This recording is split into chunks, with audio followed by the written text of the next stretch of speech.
سلام علیکم احوالات شریف. دیشب که داشتم روزه های سیدعلی واسه ساندیسخورای وارفته رو موشکافی میکردم، شک نداشتم که تو جمعه بازار این هفته هر دایناسوری رو بیارن کار یکش قرقره لاطائلات سیدعلیه. همینم شد. علی گدا یه حجت الاسلام گیج و دوله به نام موحدی کرمانی رو فرستاد جلو تا افکار ولایت رو بازنش کنه، یعنی بازنشخوار کنه. مردم بالاخره خاصه مردم متدین و انقلابی دغدغه هایی دارن. حالا این دغدغه ها بجاست یا بیجا من نمیتونم قضاوت کنم و نه در مقام قضاوت نیستم، ولی دغدغه ها هست.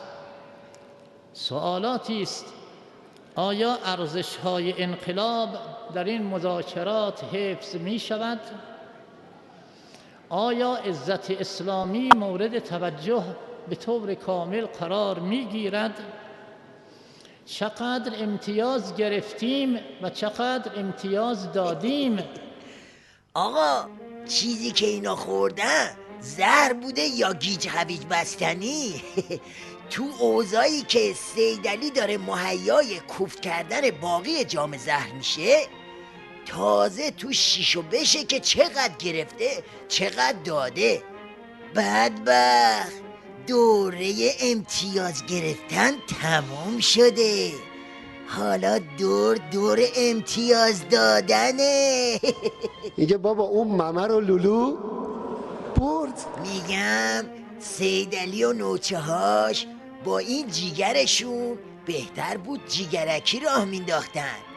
طرف هنوز دغدغه سیدعلی رو نگفته، سری دند معکوس میکشه که مبادا مذاکره شیکراب بشه. آیا در به کارگیری واژه ها و کلمات در این توافق اون دقت لازم شده؟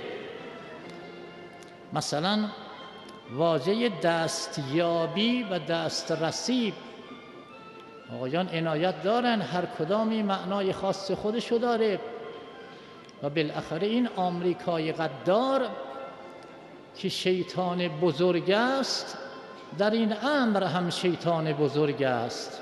باید دقت بشود مبادا یک چیزی در این زمینه دستاویز کند و بالاخره زحمات هیئت ایرانی آسیب ببیند. ملاحظه فرمودید؟ طرف از رله ترس و وحشت ولی امرش هم میترسه. یه قدم جلو میذاره 6 قدم عقب نشینی میکنه.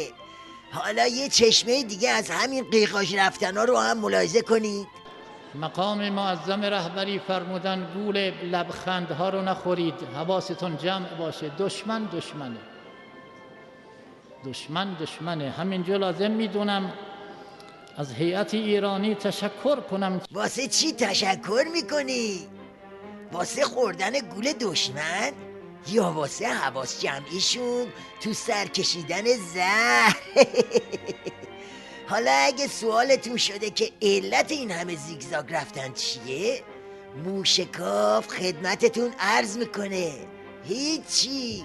آقا این زهری که میخواد عظما کوفت کنه تلخه، میسوزونه، واسه همین میخوان اونو با سس دغدغه و گول نخوردن و این حرفا به خورده بسیجی های ریزشی و بریده بدن. همین زد زیاد.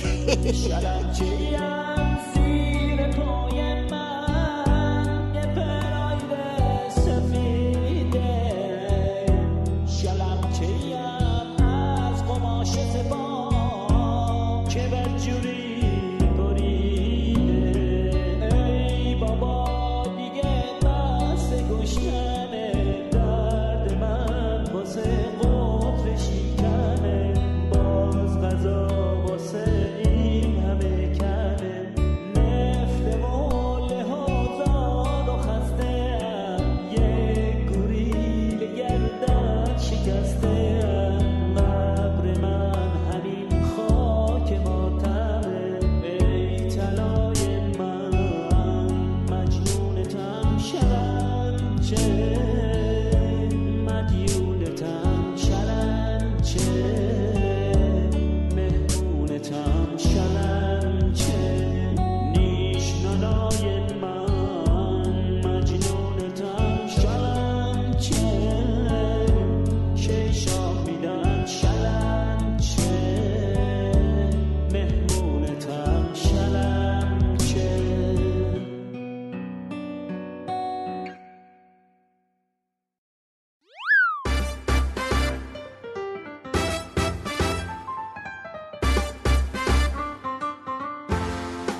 موشکاف